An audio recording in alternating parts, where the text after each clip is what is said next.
Sketch a pentagonal prism. The net of a pentagonal prism. My favorite way to do it is to draw your pentagon and draw your rectangular faces coming off of each side length. Ooh, this is not drawn to scale. And then another pentagon face. What is the measure of one interior angle of a regular heptagon? A heptagon is a 7-sided figure. And if we want one interior angle, we need to know the total interior angles. So if we want the total, that formula is going to be n minus 2 times 180. 7 minus 2 times 180. So that's going to be 5 times 180, which is going to be 900 degrees inside of a heptagon. But we want one interior angle. So if we only want one of those, we divide it by the number of side lengths. So 900 divided by 7, which is approximately 128.6 degrees. How many sides does a regular polygon have if one exterior angle measures 5 degrees? The sum of the total of exterior angles is 360 degrees, and one of them is 5 degrees. So the formula is 360 divided by n, or the number of side lengths, which is unknown right now, is going to be 5 degrees.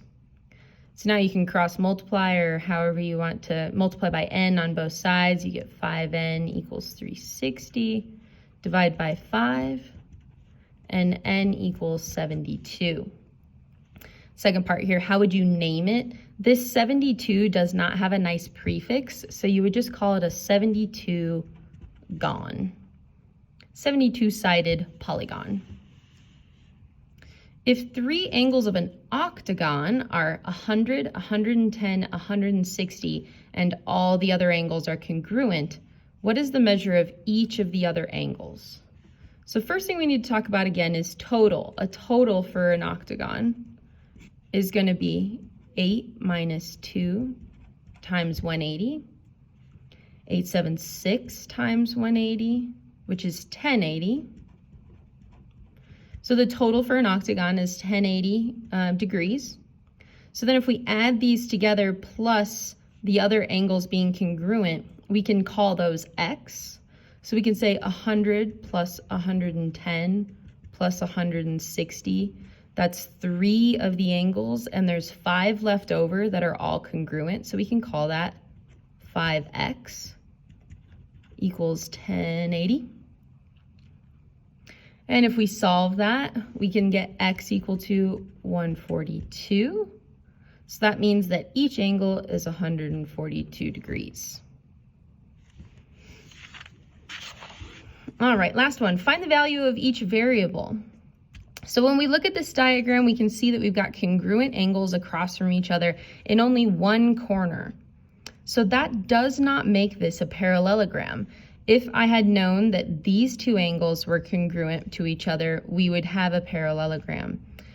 We do know that these two angles are congruent, which means that this one is also going to be congruent, and this one. So if all 4 of those angles are congruent, it means that each of them are going to be 90 degrees.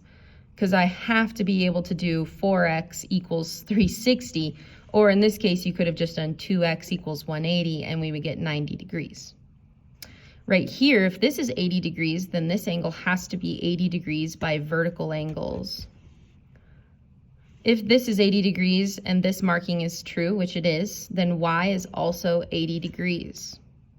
Now, a temptation here is that you would assume that these two angles are supplementary, and you would be wrong.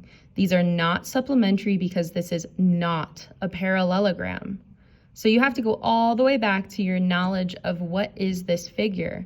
This figure is just a regular quadrilateral. And what's true about the total angles, total sum of the interior angles of a quadrilateral is 360 degrees. So if we do 80 plus 90 plus 80 plus z is 360 degrees, we can get our missing angle measure. That's a Z.